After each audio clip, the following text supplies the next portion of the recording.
the Jet Setting Wealth Advisory Podcast, where your financial journey takes flight with David T.U. As an airline pilot and financial expert, David merges the aviation industry and wealth management to help you navigate today's complex financial skies. Each episode features expert insight, blending personal stories with essential financial strategies. We ask that you fasten your seatbelts and sit back as we prepare for takeoff. Our destination, your financial empowerment. Hello, everybody. Welcome to another episode of Jet Setting Wealth Advisory, where we spotlight financial leaders and innovators helping clients reach new altitude in wealth and life. I'm David Yu, airline pilot, wealth advisor, and the host of the show. Each week, we explore strategies to help professionals like you chart a clear course towards financial freedom and long-term success. Today, we are joined by Jennifer Barnes, the dynamic CEO and founder of Optima Office, a national firm specializing in outsourced accounting and HR services. With a strong background in finance, marketing, and leadership, Jennifer has built an award-winning company recognized on the Inc. 5000 and San Diego Business Journal fastest growing companies list. She's been honored as Women of the Year, Top Corporate Citizen, and one of the top 50 women of influence in accounting and finance. Beyond her impressive accolades, Jennifer is deeply passionate about community involvement and fostering positive workplace culture, values that truly set herself apart as a true leader. Get ready for an inspiring conversation about growth, leadership, and the power of building businesses that thrive from the inside. So welcome, Jennifer. So glad to have you on board. Thank you. What a kind introduction. I love it. Well, you've got a lot of accolades, so, I wanted to get through that and introduce you as the true professional that you are. Oh, thank you. So let's get started. So first and foremost, there's not too many women that are in the accounting space. Can you tell us your journey to from when you started understanding and knowing and ultimately driving yourself to become a CPA until today? Well, just to clarify, I did take all the Becker exams and Okay. I did have all the hours, but I am not officially a CPA. I like to know enough about accounting, but I'm not considered a CPA. We have about 100 plus employees here at Optima, and maybe a dozen or so of them are CPAs, but we don't file taxes or do audits for more of the ongoing outsourced accounting, bookkeeping, controller work. Right.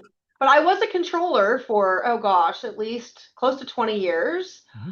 When I finished my degree at University of Arizona in finance, and then I also ended up doing marketing because I was having such a good time at U of A. I couldn't possibly finish in 3 years. So I stayed for an extra year and did marketing. And then I moved to San Diego, and I actually started at Petco Corporation as an analyst.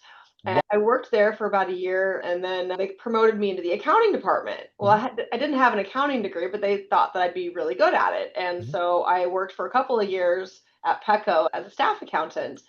And, the whole 9 to 5, I'd finish my work in half the time some days, and I just have to sit there, right? And sit there out of almost bored. And I'd try to find other things to do. I'd go to other departments and ask anybody if they needed help. I actually learned how to program with SQL and macros and all that fun stuff. And so then I spent many years as a controller and director of accounting. Many of those companies were not-for-profits. And so I have a pretty extensive not-for-profit accounting background. And then I was working for one of our current competitors, and I didn't love the boxed model, one size fits all. Everybody has to have this team, and they had to have a set of financials that was, let's say, called 26 pages. And a lot of the nonprofit clients, I was like, well, they don't really need 26 pages. I'm just going to make them a handcrafted 7-page one and not tell the company about it and give them what I think they need and what they want. And so all was working great until about 6 months of me doing that. And the company found out, and so they fired me. Oh, wow. Okay. Yeah. And so when that happened, I was very fortunate in that they said, any of the clients that want to go with you, you can have them. You can have the work papers, QuickBooks files. We'll actually give you everything, but you can't call, text, reach out. If we find out you had even one conversation, deal's off. And so I had to wait for 2 weeks to see which of the clients were going to come with me. Fortunately, 12 out of the 15 they called went with me.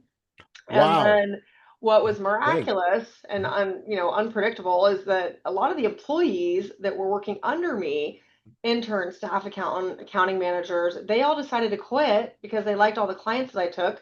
And they said, you know what, we don't believe in what just happened to you and we want to work for you. Like, so I ended up starting my first company that way.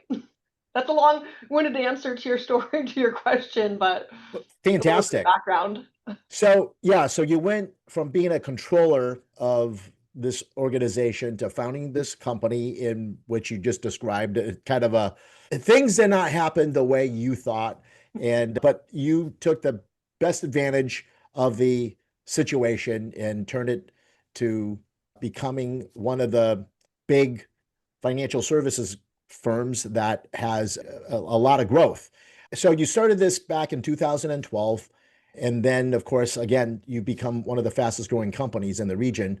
What do you think is the factor that contributed to this growth? Well, there is a bit of a backstory, but I will Okay. say to answer your question, first and foremost, it's about relationships. It's about doing the right thing for people.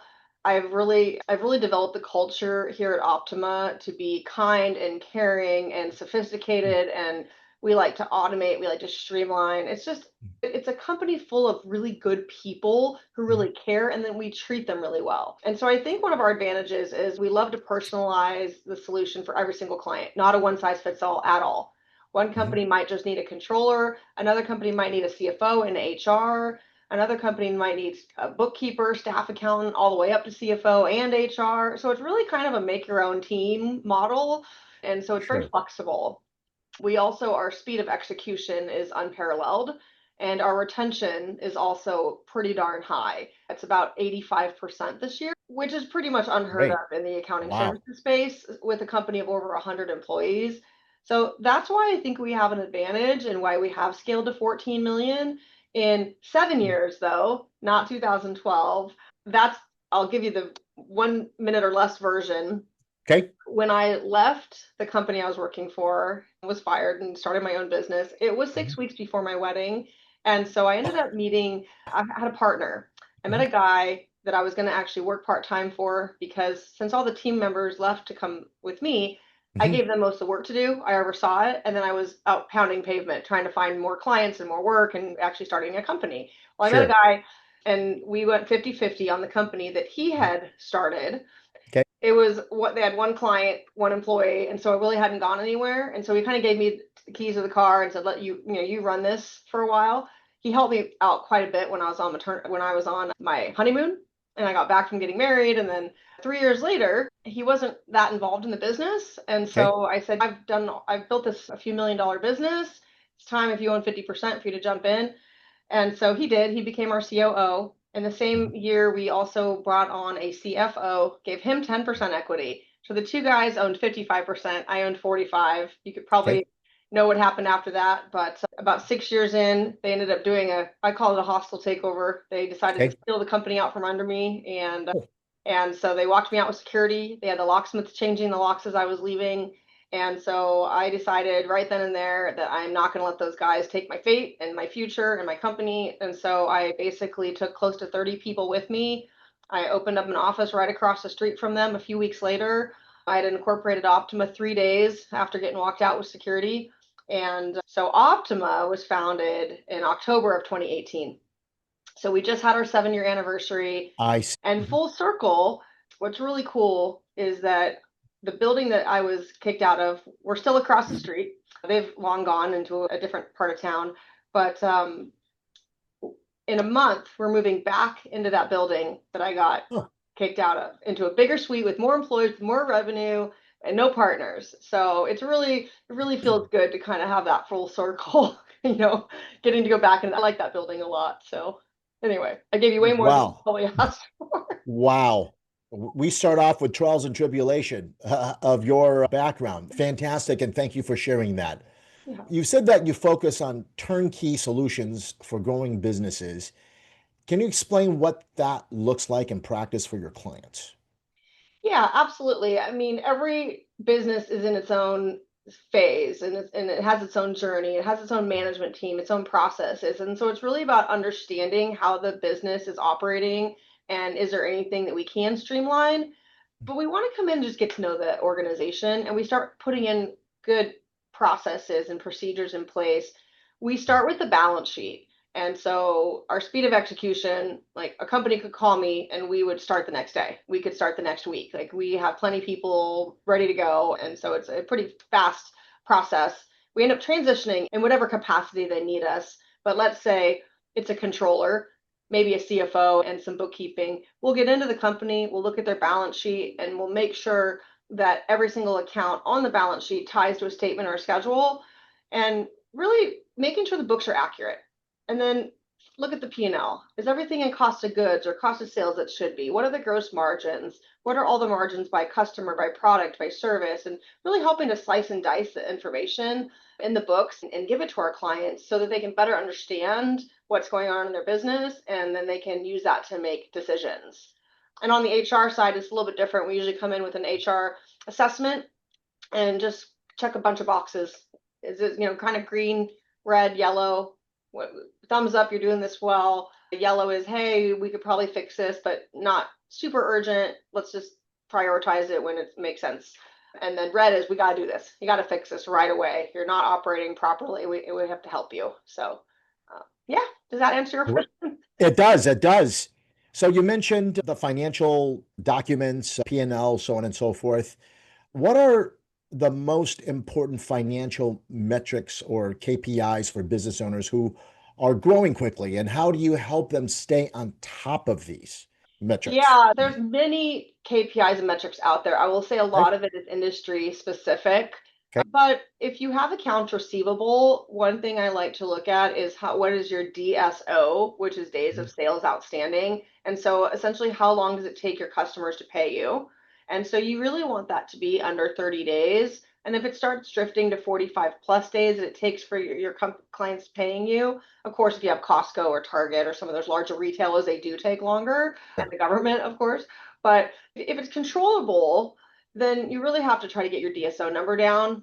There's some nice tips and tricks that we use to help with that.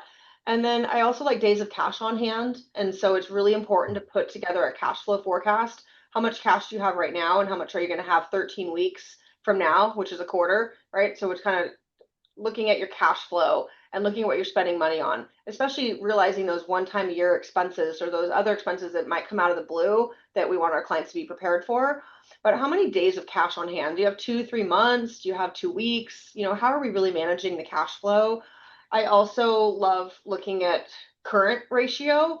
And for most businesses, this is applicable. Maybe not a REIT, like a real estate investment trust, probably wouldn't care so much about your current ratio, but it is your current assets divided by your current liabilities. And so it's really making sure that is 1.25 or higher.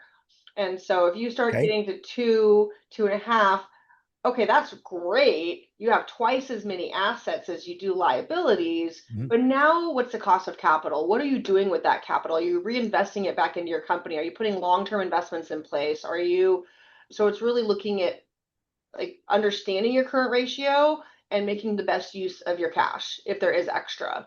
And extra to me is anything more than 2%, the 2.0 ratio. Okay. You've got twice as many assets as liabilities. And there's a whole bunch of industry specific. Professional services might care about utilization. What is their capacity? What is their administrative percentage? Like how much time are people spending on admin versus billable time? A construction company is going to care about their WIP and making sure their work in progress is constantly monitored so they don't have fade. So there's all sorts of different metrics for different companies. It really depends on the industry. So the clientele that you have, are they a broad spectrum of industries, or do you focus on a certain set of industries that you provide consulting to? Yeah, we are completely industry agnostic. Wow. About 25% of our clients are professional services. We have another 15% that are not-for-profits. And those are the two largest categories. From there, we have about 10% of our clients are real estate developers, real estate brokers, mortgage space, kind of the housing types of clients, property management. And then we do Okay. a lot in healthcare. So we have a lot of private practices, a lot of healthcare clients, probably 8% of our business.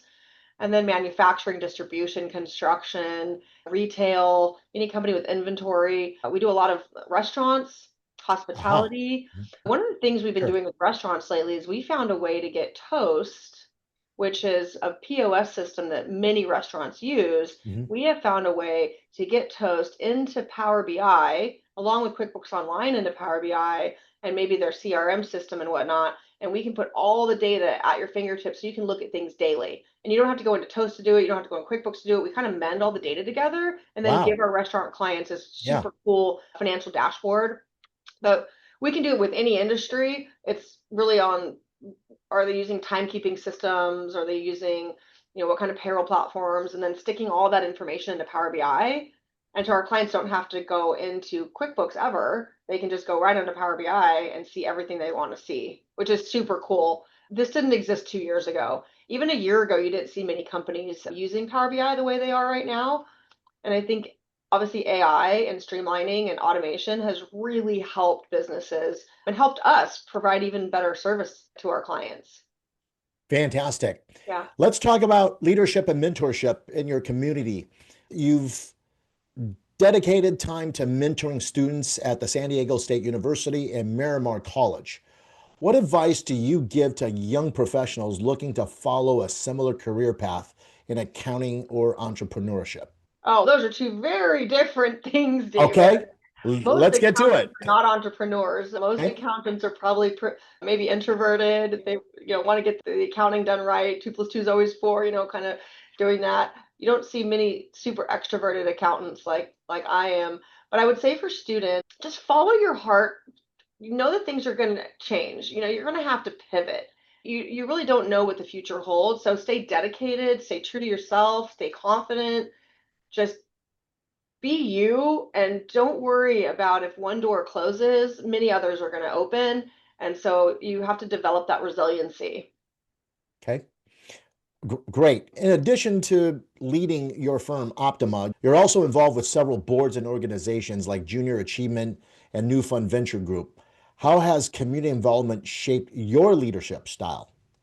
Yeah, and the BBB and Oh, and the entrepreneurs BBB. organizations Okay. and I just Amplify named a couple. Impact Partners. Yes. I'm only on 5 boards right now, not a big Okay. deal. I think it's really important. Well, one of them is paid, so I it's a publicly held company, but I would say just being involved in the community and helping others and helping nonprofits, just even Mm, spread the word about those not-for-profits. It's really great with relationship building, but I mean, for me, I'm fairly altruistic okay. and I really get a lot of joy out of helping others and seeing these nonprofits grow. And if anything, I can be impactful, and especially with students, if I can help give them the good advice. Women getting into the accounting profession, oh, it's fantastic. The accounting profession, start as a staff accountant, accounting manager, assistant controller, become a controller. And if you want to become a CFO, become a CFO. And if you want to stay at that controller or director of accounting level, I mean, that's a great career path. And it's absolutely fantastic. You're always going to have a job. AI is not taking your job. So I think it's really about empowering people, telling your story, and inspiring as many people as you can. So for me, that's incredibly important.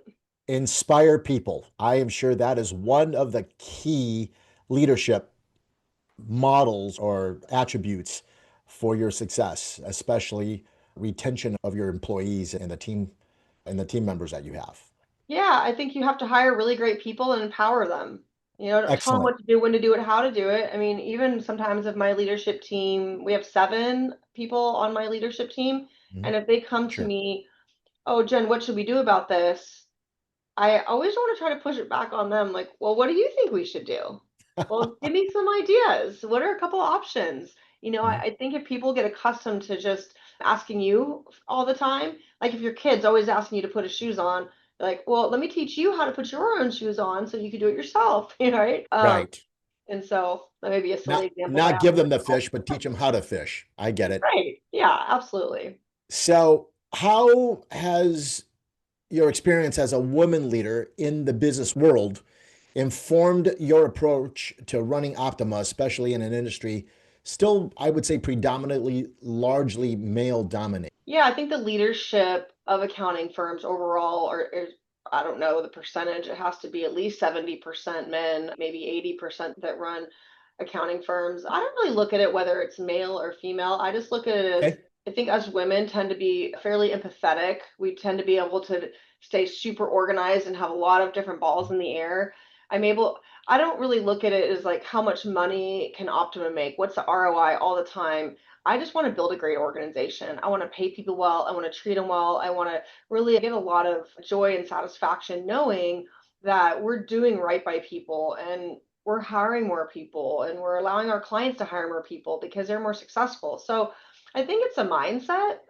And I don't think it's versus men versus women. I don't think that women should separate themselves and think that, oh, I'm in a male dominated world. It's more just, hey, we're all human.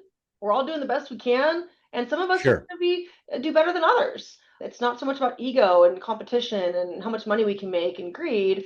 I think if everybody, man and woman, would just did things because they are good people and they're kind and caring and they want to make the world a better place, I think the world would be a better place. But Fantastic. I love your approach to this. You mentioned on just a minute ago hiring people, and not only for your organization, but your clients, their entire group, and hiring great people. yeah. With the revolution of AI, how has that impacted your organization, positive, negative, or not participating in that AI revolution at all? We do a lot with AI. I Okay. think that we're trying to be on the cutting edge. It's not about people losing jobs. It's not about having a harder time hiring. It's allowing our team to do more. And so if by connecting QuickBooks Online to Power BI, we free up 4 to 8 hours a month of a controller's time to actually not have to manually export everything into Excel and create this financial package, then we have the extra time to really give good advice, really dig into the numbers, really look at how we can make that help those companies become more profitable, hire Mhm. more people. And so I think it's not about AI is not replacing expertise. AI is replacing some of the mundane, easier tasks that free you up to do the more important things that you should be focusing on and just allowing you to streamline. So we've had to create an AI policy here at Optima Office that makes sure that client data is protected, that people aren't just throwing things into ChatGPT or to Claude or to Gemini or whatever they're using it for, that they are really being careful with data. We pay for quite a few premium subscriptions. Like I have the ultra premium Claude one. I just love it. It's so helpful. Okay. And it helps diagnose emails, right? It helps like you craft things better. It helps we planned our whole entire holiday party in 20 minutes using Claude, using AI. So Wow. to me, it's about efficiency. I don't Sure. think, I think in terms of hiring, it can help us draft better job descriptions. It can help us use AI tools to get for recruiting, to find people that are looking for to become a consultant. You can use it for personality assessments and screenings to diagnose who's the right fit for the organization. I don't know. I embrace it. I think it's been really Okay. helpful. And I think the only thing it's going to do is, again, some of that data entry, some of that easier work that if we can get it done faster, cheaper, better, then we just make sure we're double checking the work because I Sure. know it's not perfect. Lots of, So AI is here to help and enhance yeah. the overall organization, but in your opinion, it is not going to replace human talent, Talent, human expertise, I don't human think, expertise, but human interaction, human participation in the workflow. yeah, and I think it will replace some jobs. I think that Okay. AI is going to replace some of the positions. I mean, Okay. look at SOC 2. I mean, AI is almost fully doing that without a human. They might need to finalize it, check the box, but it's saving, 30 hours a week of certain positions. But I think the Okay. real talent, the real expertise, I don't see that being replaced with AI. Okay. So, for listeners and business owners, what's one financial habit or strategy that you believe could dramatically improve their bottom line? Well, know your numbers. Make sure every single balance sheet account is moving every single month. Make sure you're really focusing on who you owe money to and how much you're worth, and making sure that your financials, that you can rely and depend on them. You get them on time every single month, and along with the cash flow forecasts that should be maintained. And so you really know what the score is. And then looking at some of the key performance indicators that are going to drive your profitability, which are all right in your balance sheet. They're all right in your financials. So have good numbers and good information, and hopefully that'll help you become stronger and better and faster. Fantastic. And what's one tax strategy or proactive planning tip you wish more entrepreneurs would implement, but often per se overlook or not implement? Yeah, that's a great question. In terms of the CPA, you should be meeting your CPA right now. It's early November. By late October, mid-November, you need to have met with your CPA to discuss the year end. How's year end going to play out? Are there any tax advantages? What are you looking for? What are you doing? If you're waiting until the end of December to talk to your CPA, that's a huge mistake. So and if your CPA isn't reaching out and Mm. asking you for your numbers to meet, to strategize, then it's probably time for a new CPA, which I have several really amazing recommendations for companies if they do need a new CPA. Fantastic. We'll talk about how people can get a hold of you here a little bit. Yeah. Can you share a success story where your team's HR and financial advisory services made a significant positive impact on clients' growth or their efficiency? Oh gosh, there's so many of them. Then I provide two. Yeah, I would say that acting as the employee relations manager for clients, so that they don't have an HR person, they might not be following the rules. We have saved many companies from employment lawsuits. We have talked people off the cliff. We've really helped some employees to better understand the values and the culture of the organization, how to better fit in. It's almost like a bit of emotional intelligence coaching. And so we've helped companies retain their team and avoid lawsuits on the HR side. On the accounting side, oh gosh, we found a company they thought that they were really successful, and that they're like, oh, there's money in the bank, our financials are good. And turns out that their books were completely off. They had about $1 million in Wow. a backwards direction on a credit card that the I don't know what the previous bookkeeper was doing, but they just kept recording everything to the credit card liability and none of the expenses.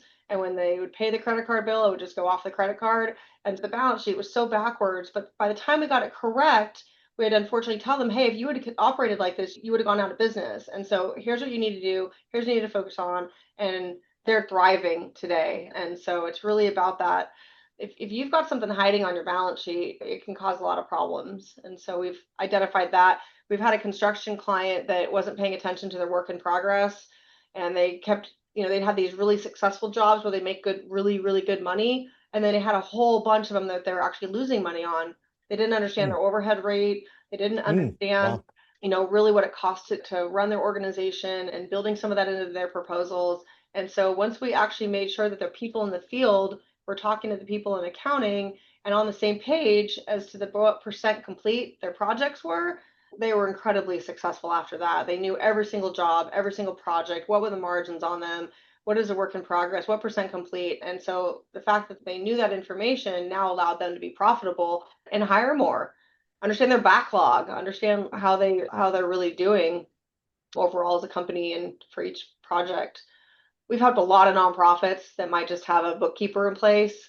Sure. Bookkeeper's nice, they're doing the best they can, but Sure. really having that controller person above the bookkeeper, communicating with an auditor, communicating with the board, communicating with the finance committee, and making sure all that financial data is right, it actually helps them expand their mission. It helps them expand their reach. And we love being able to do that. It makes us feel good. The clientele or the business owners and the businesses that you serve, is there a revenue that they should make in order for them to be an ideal client within your organization? I'll say our sweet spot is 3 to 20 million. Okay. There are a lot of clients that are 1 million to 50 million plus. Okay. If it's a nonprofit, if it's a startup, if it's a company that's pre-revenue, maybe they have some seed funding, that's still a good client. We still want to Okay. help them make sure their books are right. But our Okay. minimum is $1,000 a month. So as long as Oh, the company can wow. afford $1,000 a month, Yes. we can come in and help them. Well, gosh, I should talk to you after this. Yes. Fantastic. So, what's next for you in Optima Office? Any exciting projects or plans that are on the horizon? We've just had a huge focus on the controller services of Okay. over 100 employees. We have close to 40 who are in that controller seat, assistant controller, director of accounting. And it's really about continuing to lead and manage accounting departments and go after that it's almost like an unvalued, like not unvalued, but so many people are wanting CFOs and bookkeepers. And so for us, we're like, let's start with the controller. Let's make sure the Okay. controller has wrapped their arms around everything. Your financials are right, your data's everything's correct. Let's start creating some processes, and then we can build a team around the controller. What else is Okay. needed? Who else is needed? So that's something that's been really a big focus of ours. But we just want to keep growing 2 million a year, one and a half, Okay. 2 million every single year In revenue. in revenue. That's a Okay. very comfortable zone for me. That's what I've done for 13 years now, is always grown by about, 1 to 3 million every year in revenue. So just keep doing that, keep building, keep growing, keep hiring people. I have no Eh, interest in selling. Okay. So yeah, That's fantastic. Keep your leadership in the role that you're in. It's perfect. yes. Hang on one second, and action. The controller and the CFOs that you are referring to, are they fractional CFOs and controllers that you're third partying out? Yes, correct. So Okay. we have over 100 W-2 employees, Okay. but controller might work for 8 companies, 8 of our Okay. clients. Got it. And some I of want those to get eight clarity clients, on that. yeah, Yeah. might also have a part-time CFO.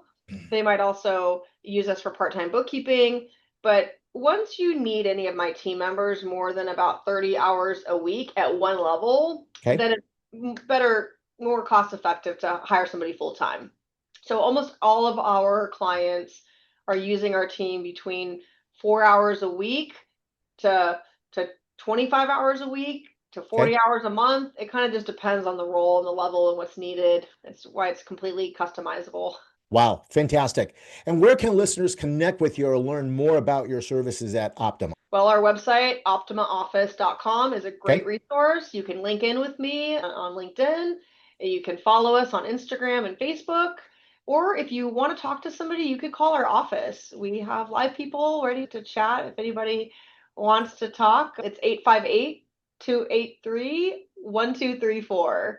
And I for want to those find one of people, I'm sorry, and for those people that want to contact you directly, can you give your email address? Yeah, just Jennifer@optimaoffice.com. Fantastic. And for those of you that are watching this podcast, it will be in front of your screen. And for those of you that are listening to this, it will be in the show notes. Any final words, Jennifer? No, I just really appreciated the conversation, and I just think what you do, being a pilot and the podcast, and you're and wealth advisory, you're a cool person, and I appreciate the Oh, conversation. well, thank you so much for sharing your journey, leadership insights, and valuable advice with us today. Your approach to building a thriving company and creating lasting value for your clients is really inspiring. And like I said, I'm going to probably be talking to you in the very, very near future. And to listeners, if you're already optimizing your finance and creating a culture of success in your business or want to do so, please visit optimaoffice.com to learn more. We'll include all the links in the show notes. Thank you for tuning in. And for those of you that are continuing to listen to the podcast, I hope you've enjoyed this episode. Make sure to subscribe and leave a review and share it with colleagues or friends who's passionate about growing their business and their wealth. I'm David Yu, airline pilot, wealth advisor, and podcast host. Please be sure to subscribe Jet Setting Wealth Advisory for more conversations with top professionals shaping the future finance. Until next time, keep your goals high, your plan steady, and your financial future on course. Thank you and see you next time. Goodbye. Thank you for flying with us on today's episode of Jet Setting Wealth Advisory. If you enjoyed your journey through the fiscal skies with David T. Yu, don't forget to subscribe to our podcast and keep your financial knowledge soaring.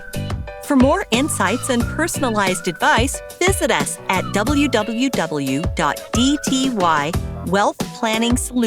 www.dtywealthplanningsolutions.com and connect with David directly